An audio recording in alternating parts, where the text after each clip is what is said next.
Hello students, आज हम शुरू कर रहे हैं 11वीं क्लास का छठा लेसन है भूगोल का खनिज एवं सेल। खनिज एवं सेल यानी कि खनिज। सबसे पहले हम खनिज के बारे में बात करेंगे। खनिज होते क्या हैं? खनिज होते क्या हैं? वे पदार्थ जिनकी अपनी स्वयं की परमाणुीय भौतिक व रासायनिक अवसंरचना होती है। यानी कि वे पदार्थ या वे तत्व जिनकी अपनी स्वयं की कौन सी परमाणुीय भौतिक व रासायनिक अवसंरचना होती है, हम उसे क्या बोलते हैं? खनिज बोलते हैं। अब खनिज के प्रकार कौन से हैं? खनिज दो प्रकार के होते हैं। कौन से? नंबर 1 धात्विक और नंबर 2 अधात्विक। नंबर 1 धात्विक, नंबर 2 अधात्विक। अब बात करते हैं हम धात्विक खनिजों की। धात्विक खनिज, अब यहां से एक चीज समझ में आ जाती है, स्पष्ट हो जाती है। धात्विक यानी कि जिसमें क्या है, धातु का अंश होता है। यानी हम सीधे तौर पर क्या बोलते हैं? ऐसे खनिज जिनमें धातु का अंश विद्यमान हो। यानी कि जिन खनिजों के अंदर धातु का अंश विद्यमान होता है, हम उसे क्या बोलते हैं? धात्विक खनिज बोलते हैं। अधात्विक खनिज थोड़ी देर करवाता हूं। धात्विक खनिजों के प्रकार कौन से हैं? अब इसमें भी दो प्रकार आ जाते हैं। अब दो प्रकार कौन से आ जाते हैं? पहला है लौह खनिज और दूसरा है अलोह खनिज। अब वही बात आ जाती है, लौह खनिज जिसमें लोहे का अंश विद्यमान हो या चुंबकीय गुण विद्यमान हो, जैसे लोहा है, निकिल है। अलोह खनिज जिनमें लोहे का अंश या चुंबकीय गुण विद्यमान नहीं हो, उसे हम क्या बोलते हैं? अलोह खनिज बोलते हैं। जैसे चांदी है, तांबा है, सिल्वर है, तो ये क्या आ जाते हैं? आपके अलोह खनिज आ जाते हैं। अब इसके बाद जो आता है हमारा अधात्विक खनिज। अधात्विक खनिज कौन से हैं?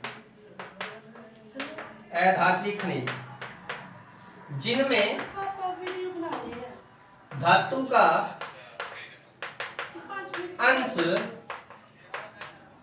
विद्यमान न हो।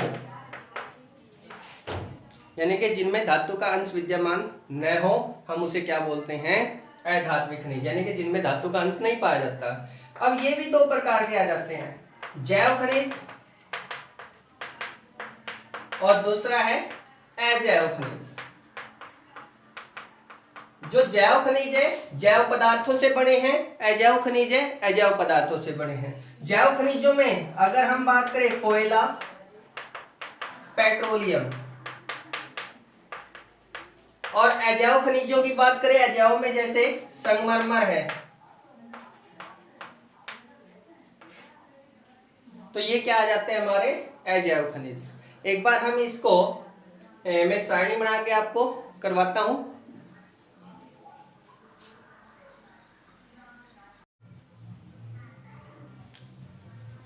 अब सारणी इस प्रकार से बनती है, जैसे खनिज की परिभाषा हो जाएगी। परिभाषा मैंने आपको बताई है क्या है। इसके बाद खनिजों के प्रकार कौन से हैं? दो प्रकार हैं, धात्विक और अधात्विक। फिर इनकी परिभाषा हो जाएगी। धात्विक जिसमें धातु का अंश होता है, जैसे सोना, चांदी, लोहा। इसमें पेट्रोलियम, कोयला, ये अधात्विक खनिज है। फिर इसके दो प्रकार आ जाते हैं। वो दो प्रकार कौन से हैं? पहला है लौह खनिज और इसमें दूसरा आ जाता है अलोह खनिज। इसी प्रकार से इसके भी दो प्रकार आ जाते हैं, जैव खनिज और दूसरा है अजैव खनिज। यानी कि सीधे तौर पर जिस खनिज के अंदर लोहे का अंश या चुंबकीय गुण विद्यमान हो उसे लौह खनिज, जैसे लोहा, निकिल, इसके एग्जाम्पल ले सकते हैं हम। अलोह खनिज जिसमें लोहे का अंश या चुंबकीय गुण विद्यमान न हो, इसमें चांदी है, सोना है। इसमें जैव खनिज जो जैव पदार्थों से बने हैं उन्हें जैव खनिज बोलते हैं, जैसे पेट्रोलियम है, कोयला है। इसमें जो अजैव पदार्थों से बने हैं जैसे संगमरमर है, तो ये क्या आ जाता है? अजैव खनिजों आ जाते हैं। अगर हम चाहें इसमें एक अलग से आ जाता है जिसको बहुमूल्य खनिज बोलते हैं। बहुमूल्य से आपको सब एक बात समझ में आ जाती है। बहु यानी कि जिसकी बहुत कीमत होती है, ज्यादा कीमत होती है, उसको हम क्या बोलते हैं? बहुमूल्य खनिज बोलते हैं। इसमें अगर एग्जाम्पल आता है सोना है, यूरेनियम है। आपको पता भी होगा कि 1 किलोग्राम यूरेनियम से कितनी ऊर्जा निकलती है? 1 किलोग्राम यूरेनियम की ऊर्जा बराबर है कितने? 27,000 टन कोयला। इतने कोयले को जलाने से जितनी ऊर्जा निकलती है उतनी 1 किलोग्राम यूरेनियम से निकल जाती है। तो मैं आशा करता हूँ ये वीडियो आपको अच्छी लगी होगी, समझ में भी आया होगा।